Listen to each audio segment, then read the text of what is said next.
All right, welcome, welcome. Hello, good Welcome back, evening. everyone. Thank you for joining us. We're going to give just a few seconds, and I'm actually going to check to see if we are live and wait for our other co-hosts to get on. Let me just check.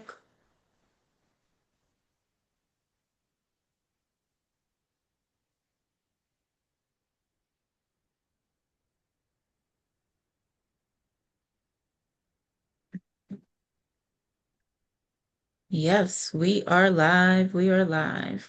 Good job. So I will share it to my page. And I'm going to share it to a few other pages. We're sharing to Caribbean American Diaspora. We're sharing to Caribbean Rhythms Radio Network. We're going to share it to Women of Culture. Information to go out. All right. We're waiting to see if Lewis from Caribbean Rhythms Radio is going to jump on. In the meantime, we're going to go ahead and get started. I know Dr. Arlene is tied up this evening, so she won't be able to join us. So we're going to go ahead and get started, everyone. Welcome, welcome again. My name is Donna Morton Morgan, and I'm the president of Caribbean American Diaspora, president of Women of Culture Incorporated, where we support women, children, and families affected by homelessness, incarceration, and trauma, real estate broker, and mindset coach, plus Caribbean American liaison. So I want to welcome you. We've got a very important topic tonight. And majority of our topics, I say all of our topics are important, but some are even more important because this topic can cause a lot of fallouts for families. I've seen it personally when things are not set up. So we want to always bring in the experts and the professionals to cover these topics. So tonight we want to welcome you back to Attorney La-Zondra Randolph, and she's been on the show before. Um, so we were gonna turn it over, and we hope that you get lots of information, lots of wisdom to move forward in your personal, um, family relationships. And at the end, we're going to leave the info on how you can get a hold, have a consultation. Consultations are not free. Okay, so you will pay for your consultations, but we'll get that info to you on where to find her, how to follow her, et cetera, et cetera. So welcome, Attorney Randolph. Oh, thank you so much for having me back on. It's been a while, but Yes, we're back. yes. Look, your schedule is not easy too. That's a wonderful thing. It's a wonderful But thing. for you, I was gonna make sure I fit it in. So I know, blessings upon blessings. I love it. I love it. So tell us about, we're talking tonight, we're going to talk about estate planning. We're talking about probate, the stuff that nobody really likes to talk about or nobody really, very rarely plan for. And I know you want to share a PowerPoint with us, but go ahead and just introduce yourself and tell us about who you are, etc. And then we'll jump into the PowerPoint. well, good evening, everyone. My name is La-Zondra Randolph, owner of the law offices of La-Zondra C. Randolph, PA, affectionately known as LCR Legal because my name is really long. So we call it LCR Legal. I've been practicing since 2012, and I absolutely love what I do. I love to help. And like Donna said, this is one of those topics that nobody likes to talk about. Nobody likes to talk about death, but death happens to all of us. I'm sorry, you can't avoid it. It's going to happen. So since you know it's going to happen, it's best to protect your family and your future. And I want to just, have everybody who's watching just to kind of breathe in and breathe out. Because I know that this is a deep topic, but I want you all to have an open mind and an open heart because I want you to do something with the information. I don't want you just to hear what I'm saying. I want you to do something about what I'm saying. Right. Because if you don't do something about it, then you could find yourself in a situation that will likely hurt you or a situation that will hurt your family, could divide the family. And Mhm. I know that most people don't want to do that, right? Most people don't want to see their family in chaos or fighting simply because maybe you are sick and they can't make health decisions for you or you've passed away and you fighting over the forks. You don't want that. So Mhm. I want you to take your notes if you have a paper or through your phone. Just make sure you take notes so you can even take a picture of the PowerPoint if you like, if that will be helpful. But I definitely want you to have something so you can refer back to when making these decisions. All right, so we're going to jump into it Mhm. and I'm going to share my screen. And let's make sure that this is working here. Yes, I'm seeing. Okay. All right. So we're going to go ahead and go on with the slideshow. If I can move the thing over here. There we go. All right. So who needs an estate plan? Can you see that? Yes. Okay, perfect. So who needs an estate plan? The answer is everyone. I know a lot of people think, well, I don't have enough. Mhm. I don't have, a lot of assets. And oftentimes people forget what they have. I usually give a list of possible assets, and people always tell me, oh, yeah, I forgot about that. Right. And it's not just about having assets. Estate planning is also what are you going to do if you are incapacitated? If something happens to you. So it's more than just saying, I don't have anything. Everybody has something, and you have your life, and your life is precious, and you need to protect it. So Right. everyone is the answer. So the purpose of having an estate plan is to make sure that you have a say-so in what happens to your estate, what happens to yourself, what happens to your loved ones when you cannot make that decision. So what it does, it sets up a structure which minimizes conflicts, right, between family members and also allows a smooth transition of your assets.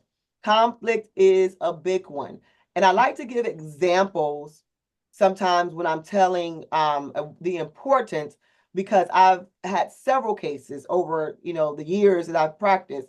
And I can tell you that families kind of fight over the smallest things. And I have one situation that I can recall where there was two sisters. There were two sisters, and they were fighting over two houses. Now you would think, well, one take one and one take the other, but they didn't want the other one wanted the other house, and the other one wanted the other house, and they didn't want to give it up. And by the time they finished paying attorney's fees, there was no money really left in the estate.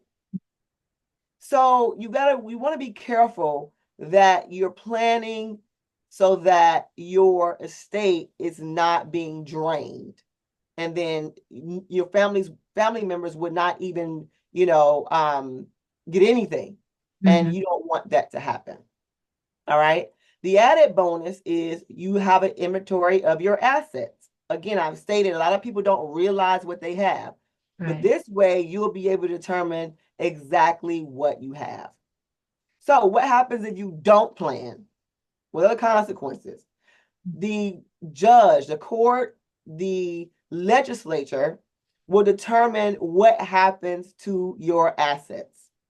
Okay. So if you don't plan, if you don't have a will, if you don't have a trust, then you're leaving everything in the hands of the legislator. And they don't know your family like you do. Okay. You know your family in and out, and they don't. So why let someone who does not know your family make decisions for your family? Okay. And we'll talk about a little bit about the probate process and what happens if you don't have a will. All Right. right. People that you don't want to be in charge may be in charge. Hmm. Okay. You can appoint a personal representative, is what we call it, to manage your affairs. But as far as the legislator is concerned, it goes in intestate order, meaning that it goes first with the spouse, if not the spouse, then the children, if not the children, then the parents, not the parents, and the sisters. And so think about if you have a sister that you absolutely do not want to manage your affairs, then you need to make sure that you put that in your will and you put who you do want to manage your affairs, because that often happens. And maybe your sister may not do the right thing. So you want to make sure that you are putting those proper things in place. The next thing is, as I've just said, legislator will determine for you where your assets go. Assets can end up with people that you won't even expect. Okay. So let's say your intention, you think, because families have these discussions. Hmm. Okay. They have, and you think you got it all figured out. So we've had a big family meeting, and everybody understands, where I want my jewelry to go. We had this big old meeting and everybody knows. But then when it's time for me, when I pass away, Mhm. people get amnesia about the meeting that we had. Right. And then they're fighting about the jury. Okay. Then that could go to someone that you don't want. So if you had the meeting and say, I want the jury to go to my grandchildren, well, they may not go to your grandchildren because you did not actually put it in writing. You just had a big meeting and now everybody's fussing over. So you have to make sure that you put these things in writing. Assets can be distributed to children before they are ready. So one thing about minors, and I'll talk about this later as well, but please do not put assets in a minor's name or make them beneficiaries, because that creates a whole nother layer of issues, because minors can't really own things, right? Right. And so we got to make sure that we're not putting um our children's name as beneficiary for a life insurance policy. That Right. opens the door where you have to Big now. problem. Big Big problem. problem. So now you have to get a guardian appointed to even get the money, right? And the money may not even be used for what you have intended for it to be used for. So that you have to be careful with that. But not just as minors, but children, adult children even.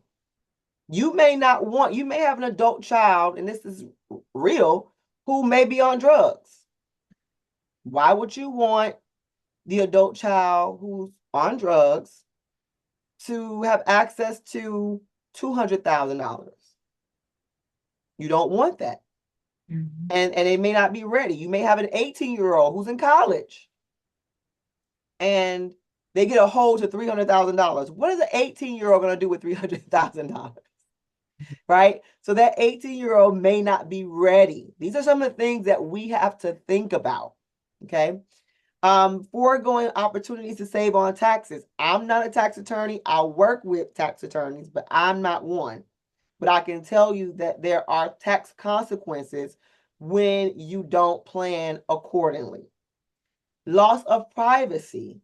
Everybody's now in your business about what your family is fighting over, especially when you're dealing with the probate that I'll talk about a little bit later.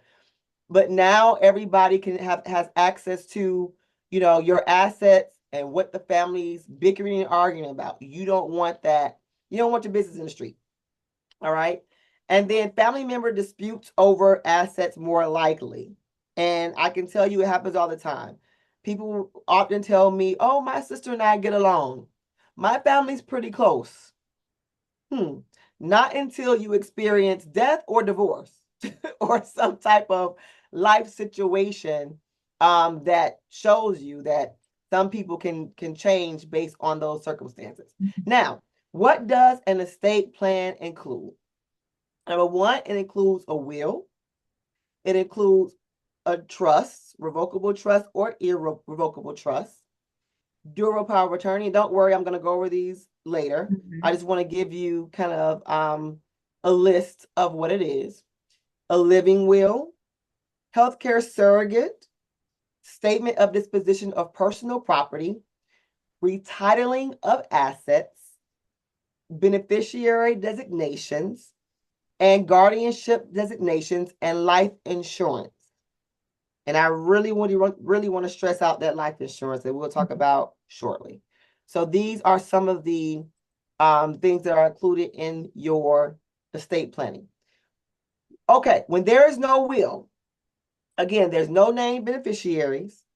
You don't have a named guardian. So when I talk about guardians, I mean for minor children. Let's say, both parents may have passed on, and you want to be able to name someone who would be a guardian over your minor child. So in this particular instance, you won't have a named guardian, and now an aunt, a cousin, who knows, right? Maybe the guardian over your minor child. No named personal representatives, meaning nobody who will that you can name that will handle all of your affairs when you pass on. So what's the big deal? I keep having this in the PowerPoint. I keep reiterating this because it's a big deal. It means that your assets will be determined as far as distribution by the legislator. They will have the say so on who the personal representative would be, where your assets will go. They will have the say so, and you don't want that. All right. So what is a will? A will is an instrument that directs how your assets are to be distributed and your debts, taxes, and expenses are paid after your death. All right. So when you have a will, what you normally do is you appoint a personal representative. That person is the person who's going to handle all of your affairs, meaning make sure that your assets are distributed to the individuals that you have named in your will. They're responsible for paying the debts of your estate. So basically, all the affairs, they are responsible for making sure that it gets done. That's why it's very important that when you choose a personal representative, it's somebody you can trust. Right. No minors. And in the state of Florida, if you have a close family member, like a parent, sister, or a sibling or aunt, they can be personal representatives if they live out of state. However, if they're not relatives, then they won't allow someone who lives out of state to be a personal representative. You also got to watch their background, okay? Whether or not they've had felonies, or you also have to watch for whether or not there was some type of abuse, elder abuse or financial abuse to someone. They're not going to allow those individuals to be personal representatives. Okay. Guardians of minor children, same thing. They will vet the guardian. You should, of course, vet the guardian, making sure that that person is trustworthy. There are no felonies, making sure, because they even look, I do a lot of guardianship cases too. And even with when parents are being appointed to be guardians of their children, the court look into their finances. They actually do a background check, and they do a credit check, and they check to see if that person has bad credit or because they think that that person is irresponsible if they're not paying bills on time. But not only that, the thought is that that person may misappropriate funds. if they're in a bad financial position. Mm-hmm. So when you are naming these individuals, you have to think about those things. In your will, you'll also name your beneficiaries. They can be your children. They can be your spouse. Well, in the state of Florida, you cannot disinherit your spouse. Let's just start there. Okay, I've seen it where people try to just give all of their assets to the friend and say, I don't want my spouse to have anything. That's a whole other conversation if you don't want your spouse to have anything. But I digress. But you get to name your beneficiaries. Your beneficiaries can be your church. People often forget about that. They have people, you give your tithe and offering at church. Your beneficiary can be a church. Your beneficiary can be charitable entity that you can name it as a beneficiary. All right. And then along with your will, there'll be a trust. And it's called a pour over trust. And we'll talk about that. All right. Again, guardians for people with minor children or incapacitated children. All right. And again, just make sure you are going into depth about their background because the court will. Minor children, again, appointment of guardian, and then two, establishment of a trust. So remember, I told you that minor children cannot be beneficiaries. They can't own property. So a Mm-hmm. lot of times what people do is that they will form a trust. And I'll talk a little bit about that because sometimes trust can be confusing, but I will touch on it just to kind of give a brief understanding. Um, if you create a trust, then you could title certain assets in the name of the trust, and that trust can then provide for your minor children, meaning you'll have a trustee appointed, and that income that's coming into the trust can provide for your minor children. So if you have to, definitely want to give to your children, then setting up a trust would be the best thing to do. Okay. All right. So revocable or living trust. So what it is, it's a centralized asset management that is during your life and even long after your death. So you set it up during your lifetime and it functions in your lifetime. It also functions after you pass away, depending on the instructions you give for the trust. It provides for a succession of management. So once you pass away, then it'll dictate who will be the trustee. Okay, you can be the trustee during your lifetime as well. But when you pass away, there will be a successor trustee or successor co-trustees, because you can have two trustees to make sure that both have the capacity. I see a lot of times where um, one person may be out of state, one person may be in state, but they help each other because one is local, so are able to help and do more things locally, and the other one may be more financially astute. So it evens each other out. So that's something that you can determine. Trust will allow you to be extremely flexible in how you want to use the trust funds and trust assets. Now, if you have a trust, that will, and if it's funded, now I'll explain that very carefully because this is often a mistake that people make in probate or dealing with trust. The trusts have to be funded. What does that exactly mean? So what we do is we draft this trust document, and the trust document gives instructions about who's the trustee and who, where the money should go to the beneficiaries and how often that money should go to the beneficiaries and for what, right? What reasons, for what causes would that money go to these particular beneficiaries?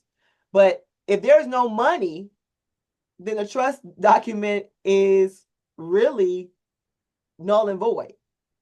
So when I say fund, that means you have to retitle, you have to transfer, right, those particular assets into the trust. So give you an example. As opposed to my name being on the deed for my house, La-Zondra Randolph, I could retitle it and I could say in trust for, or the trust of the Randolph Trust, or whatever I want to name it, Randolph Trust. It's retitled, which means I am no longer the owner as an individual of that trust, of that, I'm sorry, of that house, of the property. The trust is now the owner. That's what I mean by funding the trust. You could also have the trust be a beneficiary to a life insurance policy, which I'll talk about later as well, that's funding the trust. So there has to be some fund, some type of asset to make sure that whatever instructions you give in the trust, it can actually flow. Okay. And again, if you don't do that, I find, and I often remind my clients all the time, and I can give you the document, you can sign it, notarize it, everything. But if you don't retitle it, it's Right. just okay.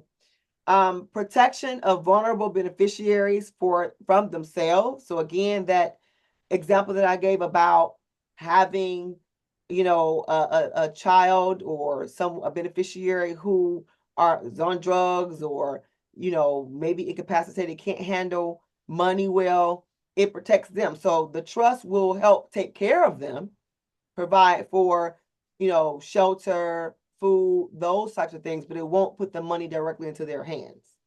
Okay.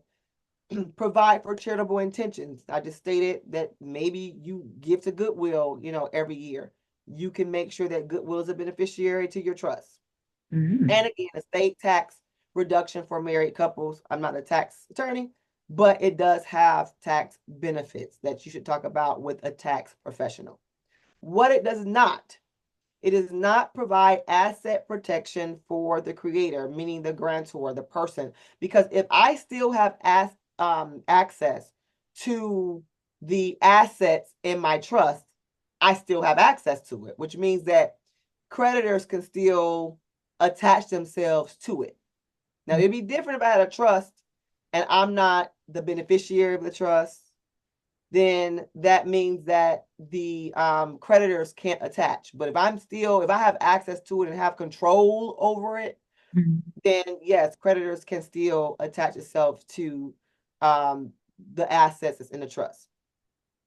It does not protect against costs of long-term care, Medicaid, nursing homes, and I will please, for those of you who especially are older or have elderly parents, you need to start thinking about Medicaid planning. Right. Because what happens is you find out that because of the value of assets that an individual has could prevent them from getting nursing home care and Medicaid. And then now you're trying to scramble to transfer assets. And what you'll end up doing is putting yourself in a financial bind because there's a look back statute. Yeah.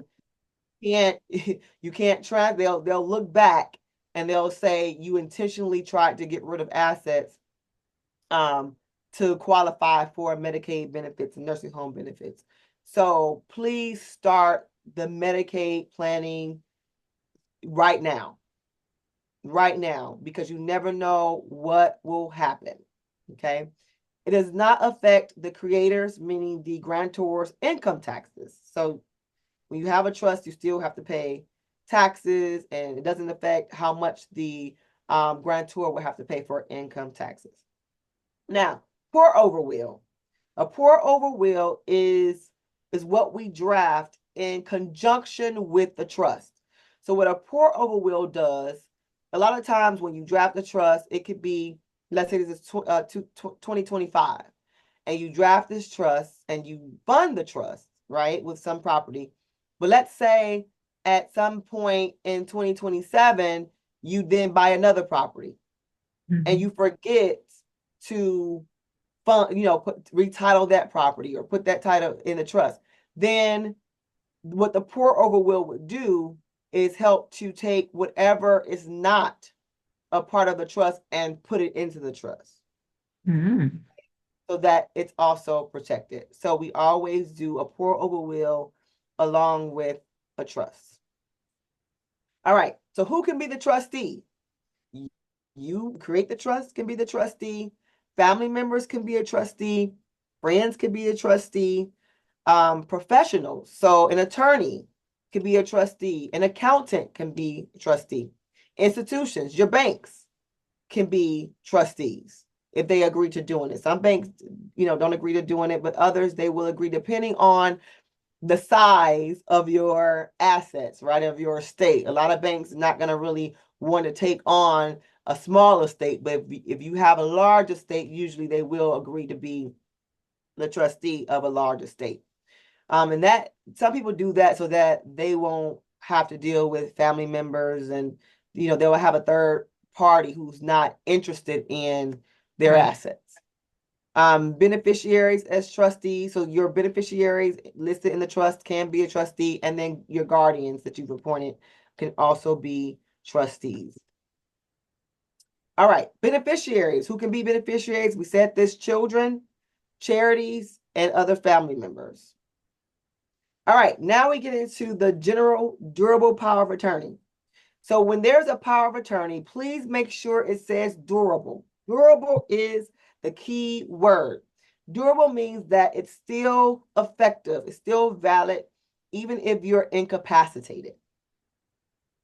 Okay, so you got to make sure that word durable is with your power of attorney. So this document handles your financial affairs. Financial affairs is handled by the attorney, in fact, someone that you have designated to handle your financial affairs. Now, when does it become effective? So that all depends on your situation. Some people have a power of attorney for a limited time. You can say a limited POA is what we call them, because it's really based on maybe you are going, to another country for 2 months, and you want someone to handle your affairs while you're in another country for 2 months. You would do a limited POA. And in the limited POA, you would say, these are the powers that I'm giving my agent to act on behalf of me. So you can actually say what that person can do. You can limit the powers. If you have a general power of attorney, normally that means that that person has the same power that you have. So I tell my clients, do not give a POA to someone that you've named as an agent if they don't need it right now. I tell them, tell a third party where you have it, where you've placed it. And then if something happens to you, that third party knows where to get it. Because as a power of attorney, as I've stated, that agent has the same powers. That person can then take your power of attorney and act on your behalf at any point. Wow. So you want to make sure that you don't let that person know. If you can't trust them, of course, let that person know. You can say, hey, yes, you're my agent, but you don't have to let them know where the document is, so they won't take it and do something with it, right, without your permission. So you got to be very careful about that. Be very careful about who you are deciding to designate as your agent. All right. It's like if you're going to school or children, so you can limit the powers. It provides for, again, the guardian or for your children. Now, important for assets not owned by the revocable trust. All right. So if the trust owns the assets, then of course, then it'll be dictated by what the trust instructions say. All right. General durable health care power of attorney. Now, this is different. This is where you appoint someone to make health care decisions for you.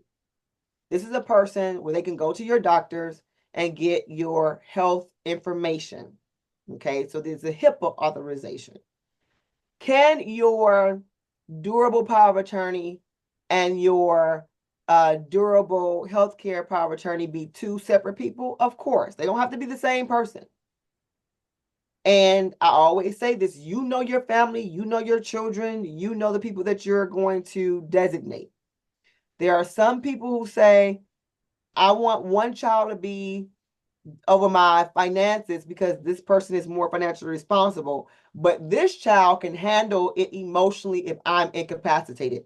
They'll be able to make decisions for me even though they see me in the state that I'm in. My financial child can't. So I need them to be two different people. Okay. And that can actually happen. So you can do two different people. Now, a living will. A living will is what happens when you are incapacitated. It tells the medical providers if you are in such a vegetative state, if you are in an in-life state, what do you want done? Do you want life-saving mechanisms done?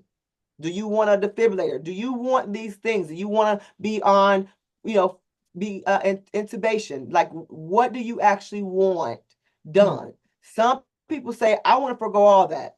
If I need all of that, then just take me off and just let me go. Some people say, well, my heart stopped, give me the defibrillator, I want to come back. And so you have that right to dictate what you want to happen. And your person that you've designated in your living will as your healthcare designation, as we just talked about, they are responsible for making sure that your wishes get carried out. So this is also important because if you don't have these things in place, I don't know if you all remember the Terry Schiavo case. It's a real big case, long time ago. And the case was going on so long, they were trying to figure out, whether she should still be on life, saving mechanism, whether they should let her go. And you don't want to be in that state. You don't want to be in limbo because the family's fighting over what should happen. You get to make a decision while you are coherent and, able to make a decision. All right. So again, then you have your advanced directive for healthcare. So again, you say whether or not you want these mechanisms done. You make sure when you draft this, you give this document to all of your medical providers. Should have a copy of your living will, any healthcare directives, and the person who you designated as your healthcare designation. Okay. Other part of your will is your statement of disposition of tangible personal property.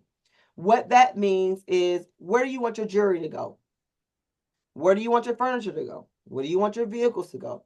And usually this is a memorandum that is attached to your will that it dictates, where you want all of your personal property to go.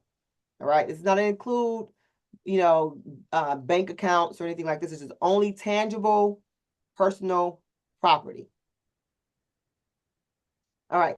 So the next slide, beneficiary designations. I want to make sure that you understand that anytime you have a bank account, an IRA, a 401k, that you make sure you have a designation. Make sure you have a beneficiary. Because if you don't have a beneficiary, then it goes through probate to determine, again, who is to receive your life insurance, your 401k. Another issue that I see a whole lot is that you have married couples. Well, I'm going to say married, they were once married. They're divorced. They've been divorced for 30 years. Okay. And maybe they've remarried, but they still have their ex-spouse's name as a beneficiary on their life insurance policy. Yes, Now it happens. Yeah. Now this is a big old, fight between the ex-spouse and the wife, simply because you didn't take the time to update your beneficiaries. So please update your beneficiary designations. Okay. If you have a bank account, please make sure you have a POD, payable upon death. And I'll talk about that again later. A payable upon death beneficiary. Because if you don't have a beneficiary to your bank account, it goes through probate, which means that you will be waiting in order to receive that money. And a lot of times people don't have death benefits or funeral benefits. And so they depend on that money in their bank accounts to pay for funerals. Well, you won't be able to do that if you don't have a beneficiary attached to your bank account. Okay. And a POD If you have one, they can't access your money until you pass away, and they provide a death certificate. Okay. For many, your retirement plan is the largest asset, and it helps to build generational wealth. So make sure you have a designation. Again, children as beneficiaries, I can't stress it enough. Don't do it. That's just don't do it. Okay. Trusts work very well with life insurance policies. As I said before, you can actually have your life insurance to be a beneficiary to the trust. Okay. So that means that all that money will pour into the trust. Retitling of assets. And we hear these terms all the time: quit claim deed, ladybird deed, and people Mhm. don't know what they're talking about, or they use them like they're the same. They're not the same. They have two different purposes. Your quit claim deed immediately transfers ownership of whatever ownership interest you have. Okay, not if you share ownership interest with somebody else, or share, but it's only what you have. All right. You can transfer immediately, but it's not protected. It's no guarantee that it's clear title. No guarantee that the person who said owned it really owned it. Right. That's what a quit claim deed is. Quit claim, not quick claims. I hear people say quick all the time. The other thing is ladybird deeds. Ladybird deed is a life estate deed, basically saying that it allows me as the owner to retain full control of my property until I pass away. Then once I pass away, then it will go to my remainderment. So I'll have a life estate as long as I'm living. It's my property. And then once I pass away, it'll automatically pass to the person who I've designated to be the remainderment. Be careful with these ladybird deeds too, because in some instances it talks about, and you got to be specific on whether or not the person with the life estate can sell the property, or the person with the life estate can't sell the property without the permission of the remainderment. I had a case, and it was a horrible case. When I say horrible, horrible, with families and sons and fathers fighting against mothers, it was crazy.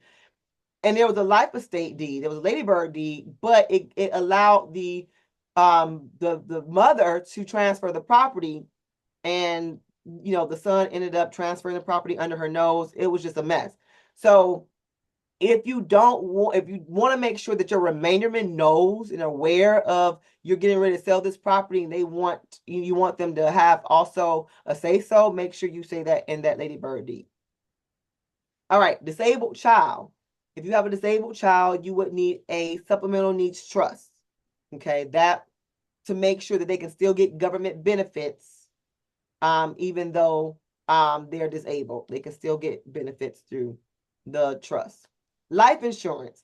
Please, people, please, please, please get life insurance. I don't know, and I'm sure you've heard it over and over again. The GoFundMe's, they have to die. They're still popping up, I still, know. yeah. They have to die. They have to die. And life insurance policies are not expensive, people. Right.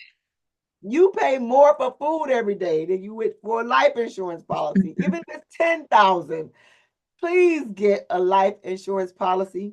It provides funds for taxes that need to be paid, for succession planning, different types of things that you really need to do. It creates wealth. Do you know how many people get wealthy off somebody else passing away? Because Right. they've left them a substantial amount of money through their life insurance policy. And it also helps to replace income. Like I said, you can have the life insurance policy go into the trusts, fund the trust, and then income can be paid out of the trust.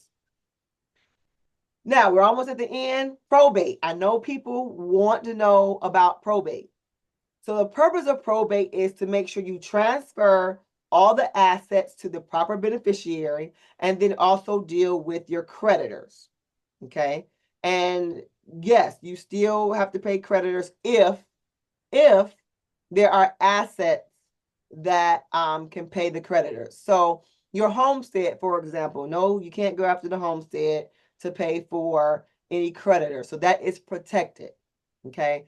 But If the estate is, if the person, I'm sorry, passed away less than 2 years, or if the estate is $75,000 or more, then you have to go through what you call a formal process. So if they passed away less than 2 years, and or the estate is more than 75,000, you have to go through a formal probate. And a formal probate means that you will have to appoint a personal representative. There's another probate that I'll discuss in a second, but formal probate allows you to appoint a personal representative.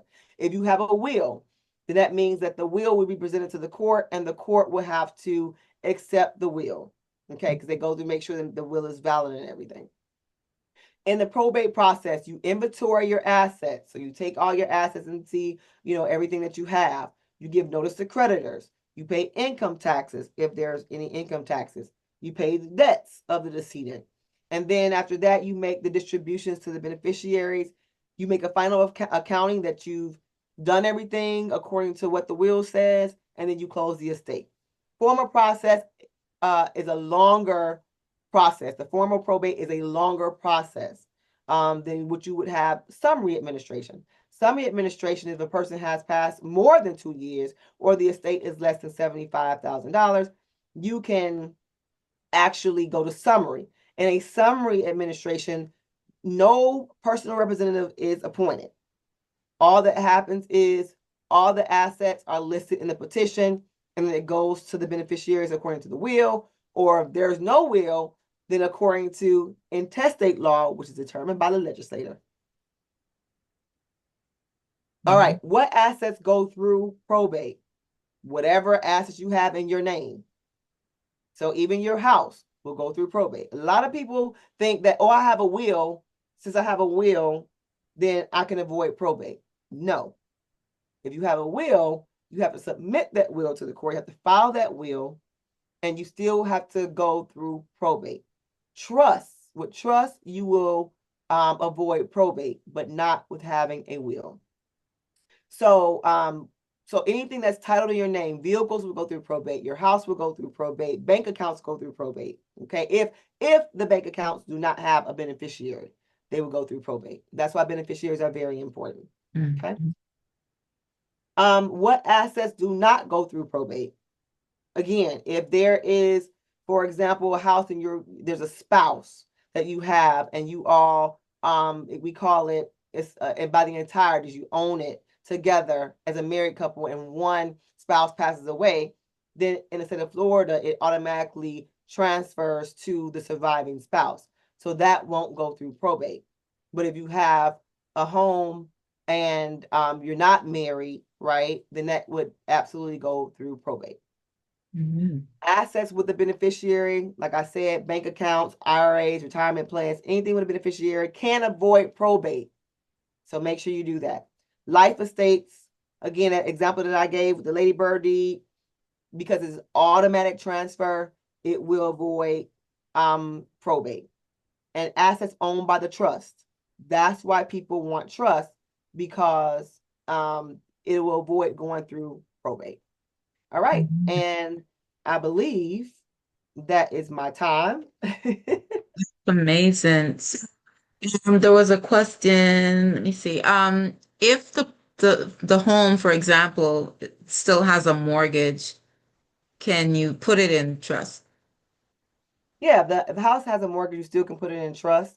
What I would do is make sure that you inform your mortgage company that that's what you're doing, because a lot of times the mortgage company has clauses that say if you transfer this, then that mortgage is due. The total amount is due if you transfer this property. But they don't do that when it's for estate planning purposes. They actually allow you to do it for estate planning, so you still have to make sure that you inform them that you're doing this for estate planning purposes. Okay, that's good to know. So definitely, so contact your mortgage company and tell them what you're planning and get with the attorney to do things properly. Yes. You know, wonderful, wonderful information all around. You know, we see so many fight-ins. And like you said, the families are like, oh yeah, we're good, we're close knit, and then that happens. Mhm. Death is one of the worst time. I don't know what happens. It's like this negative spirit or something hovers over. Yeah. It is not, I don't know what happens, but it's best to have all these documents in tow, the estate planning, all of that, so that infighting with the families is what, can create like lasting where people are not talking Mhm. 10, 20, 30 years after that. Right. Yep. Yeah. And you don't want to do that. You Yeah. definitely, I know some people have the idea, well, I'm gonna be dead and gone, so why does it matter? But you don't want to create that generational chaos, right? Things like that creates generational curses and generational chaos. Mm-hmm. And you may not think so, but it'll affect your grandchildren and your grandchildren's like you don't Right. want that. So Right. just do things in decency and in order And decency and in order at all times. all the time. Love it. Tell us, where can people find you? So my website is lcrlegal.com. And if you go to my website, you can see all the practice areas that I do. You'll also find my phone number where you can contact us if you want to schedule a consultation. Donna, like you said, I do charge a consultation fee, but usually what I do is if you decide to retain me, I then credit that consultation fee to your retainer amount. Okay, so it still will be accounted for. So you'll still be able to use it. Yes. It's just to make sure that with my time and we have enough time together, you will find that some attorneys will say, I don't charge a consultation fee. Well, when that happens, a lot of times they either give you a 10-minute, 15-minute, 30-minute consultation, and you're really not getting all the information that you need. My consultations are not timed. Now, granted, I'm not going to spend 5 hours on a consultation, but they're not timed because I recognize that this is an area where people have a lot of questions and Mhm. it's important. So I want to make sure that I answer all the questions they have so they can make informed decisions about what they're going to do with their estate. Yes, I love it. What's the office number? My office number is 407-628-0054. Again, 407-628-0054. Wonderful. So for estate planning and probate, getting the ducks in order, and then, the whole probate thing. So I know. tons of It's good information, but yeah, we needed it. We so appreciate you again for coming on and sharing your wisdom with us on Caribbean Diaspora Vibes. We thank anytime, you. Wonderful, anytime, wonderful Bridget. information. And until next time, everyone, we'll see you next time on Caribbean Diaspora Vibes. Thank you so much again, Attorney La-Zondra Randolph. God bless you. Thank you.